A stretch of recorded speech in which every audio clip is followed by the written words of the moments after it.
Hi guys, it is Aoife from Fred BC Died Laughing, and I am here with a recent reads because I have not put up a weekly wrap up for the last 2 weeks, and I actually haven't read that much over the last 2 weeks because a lot of different things have been happening. I was just kind of slow in my reading last week, but this week I also started a brand new job. So during March, during the Irish Readathon, I ended up getting offered a new job. I handed in my notice to my old job where I had been for 5 years since college, which was very, very scary. So I had to make a very big decision. Big life decision about whether I wanted to stay in my old job or go somewhere new with a kind of brand new kind of still in media but still very different to what I was doing. So I started there this week and things have been intense, but I have very much enjoyed it as well. But my brain has kind of been a little bit melted this week just because I'm taking a lot of new information in and trying to remember everything, and I just haven't been as focused on my reading this week. So I've been kind of reading very slowly over the last couple of weeks with just different things on, and I'm hoping as I get settled into my new job, obviously my normal reading pattern will come back. It's already kind of, you know, improved this weekend, but yes, here's hoping that next week you'll have a big weekly wrap up of loads of books I've read during the week. But I don't know, we will see. It might take a few weeks. So I just want to do a little bit of a disclaimer about why I haven't read as much as I normally do, because I know people might be wondering. And I will get straight on into the books that I have read since I did my last weekly wrap up. So I cannot remember if I talked about the Country Girls by Edna, whether I had finished that. The last weekly wrap up I did. I don't think I did. I think I was almost finished it but not quite. So I listened to this on audiobook, and it was actually narrated by Edna O'Brien herself, which I loved.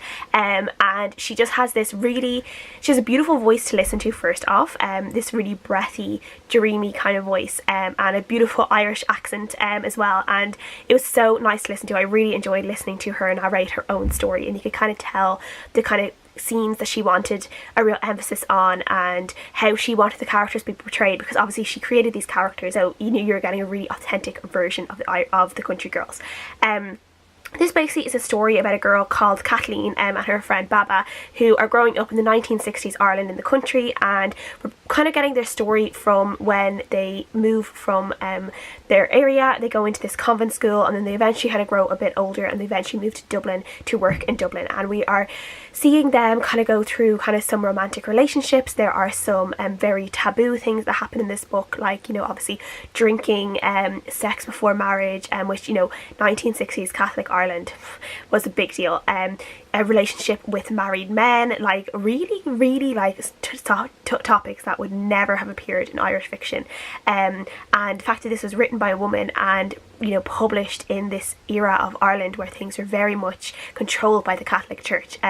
I am just in awe of Edna O'Brien for being able to do this and for sticking to her guns and really, you know, publishing the story that she created and that she wanted to do, and telling this fabulous, like, kind of more glamorous side of Dublin that wasn't as controlled by the church as we normally see. We see these girls kind of breaking free from these stigmas that people try to put on them, and yeah, I just loved seeing these girls kind of being a little bit wild and a little bit free and breaking away from the nuns and the church, and yeah, it was just a lot of fun. I'm actually after buying the 3 books in one, so I think I will actually reread the Country Girls in physical form and then go on and read the 2 after that.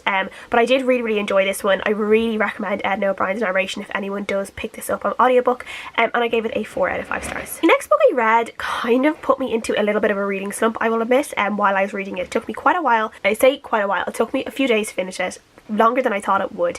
And I just felt very slumpy afterwards. I just didn't really know what I wanted to pick up next, and I just felt a bit blah about it.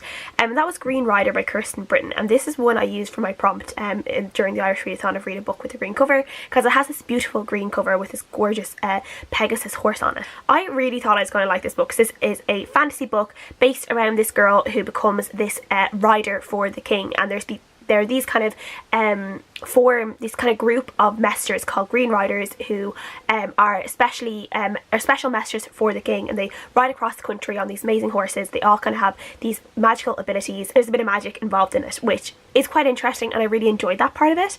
The writing I felt was quite simple, and here's the thing, this is a really high Goodreads rating. This is like a 4.9 average rating on Goodreads, which is very good, and I couldn't understand why I wasn't enjoying it so much. I just felt it kind of bland and quite simple.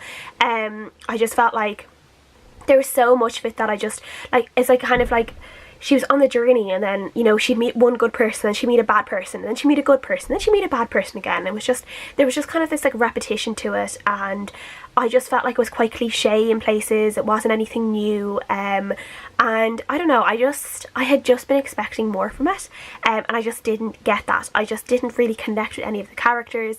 I would have liked to have seen more of the world, and it just didn't do for me at all. But I do think I'm going to try and read the second one and just see maybe if the writing improves, if the world's expanded a bit. So I will try and read the second book in the series and see how I feel then, and if I think it's getting better, then I might go and read the third book. But I will definitely try, because I don't know, I just wanted this to be so good, and it just wasn't good for me, so I was quite disappointed with it. So I have it as a 3 stars on Goodreads, but it's more of like a 2.5 stars the more I think about it, and the more I didn't really enjoy it. I was kind of, you know, yeah, I just was a bit blah about the whole thing. So yeah, 2.5 out of 5 stars, so it's a bit of a disappointing read for me. The next book I finished, I picked up on my library app on my phone, simply because I really loved the cover, and the title of it really stood out for me.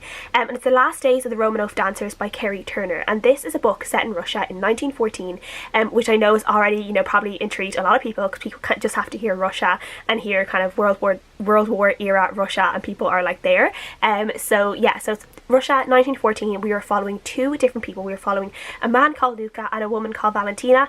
The 2 of them are ballet dancers, and they are in the Imperial Dancers troupe, which are basically like the Tsar and the Tsarina's own personal ballet dancers. So it's a group that is very much sponsored by the royal family, and they are like the, I guess, the royal family of ballets. Like, they are like the ballet troupe that people want to be part of. They are very they're very glamorous, they're very elegant, they're thought of very highly. All the rich people and all, like, you know, the very influential people in Russia want to kind of be protectors of these ballerinas and sponsor them and look after them, and yeah, it's just a very glamorous kind of thing to be a part of. The World War I is starting. There is a lot of people very unhappy with the Tsar and the Tsarina, the royal family. There's Rasputin, and everyone knows what happened to Romanovs, so that kind of revolution is kind of building up, and what we know is going to happen to them is like at the cusp of that.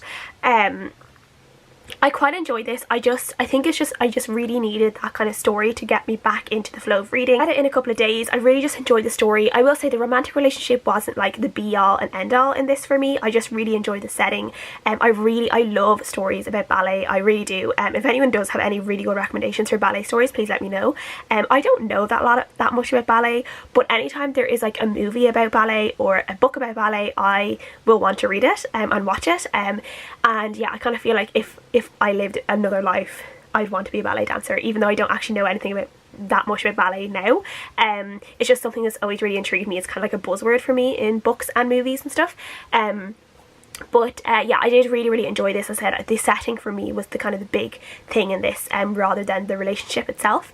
And as well, there was a part of this, I was actually listening to the Swan Lake soundtrack on Spotify while I was reading this, and it just really helped with the atmosphere and really helped me like really dive into the book.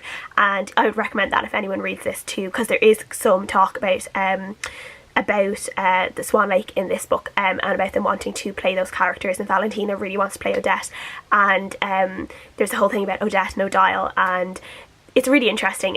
So I would recommend that, and I would recommend listening to Swan Lake while you read this. So I gave it a 4 out of 5 stars. Then the last book I finished this week properly was Becoming the Supervet, Listening to Animals by Noel Fitzpatrick, who anyone who watches the Channel 4 show The Supervet will know who Noel Fitzpatrick is. He is the Supervet. So this is just his memoir autobiography about how he became a vet and how he became this kind of revolutionary veterinary surgeon now when it comes to kind of bionic limbs and helping animals who otherwise might not have a really good quality of life or would be put down, and he kind of helps make these things possible where they can live these really lovely lives for another few years. So he is Irish, he is from Laois in Ireland, and he grew up on a farm. He was a farmer's son, and he kind of grows from there. It's really interesting to see how he started from. He's obviously an extremely intelligent person, but he also worked really hard to get to where he is today, and it was just really interesting to follow his journey and see like see how he kind of came up with some of his ideas. I went to see him when he did his arena tour last year. I saw him in October, and some of the stuff he talked about in this book he talked about in his arena tour, so some of it wasn't new to me, but the arena tour was good in terms of we got a lot of visuals of the different things he created, where it's kind of missing in this book, but I did really enjoy kind of just knowing more about him and about his thought process, and he's just a very compassionate, loving person, and if anyone can just be a little bit more like Noel Fitzpatrick, I think the world would be a better place. And yeah, it was just really nice to just see where he was coming from and see where he wants to go as well, and just the amazing world that could become the future of veterinary medicine, that could lead on to amazing things in human medicine as well. So I gave this a 3.5 out of 5 stars, more so because I kind of felt where I was. I think after reading Green Rider, I was feeling slumpy. I was reading this at the same time as the Romanov dancers, but I picked this up straight after Green Rider and I was feeling very slumpy, and it took me a little while to get into this, and obviously with a new job and stuff, I was reading it quite slowly, so I think if I'd read it another time it might be like a proper 4 out of 5 stars, but just because it took me a little while to really get into the book, I gave it a 3.5 out of 5 stars overall. Everything I have finished over the last couple of weeks, I'm currently reading The Opposite of Okay by Justin A. Reynolds, which I have over there, but I'm not going to go and get it because I'm too lazy, but I'm halfway through that and I think I'll probably finish that tonight. So you'll probably hear me talking about that next week, but I am quite enjoying that. So thank you guys so much for watching. Please leave me a comment down below about what you've been reading, what you're up to. I'd love to know, and I'll see you guys again next time.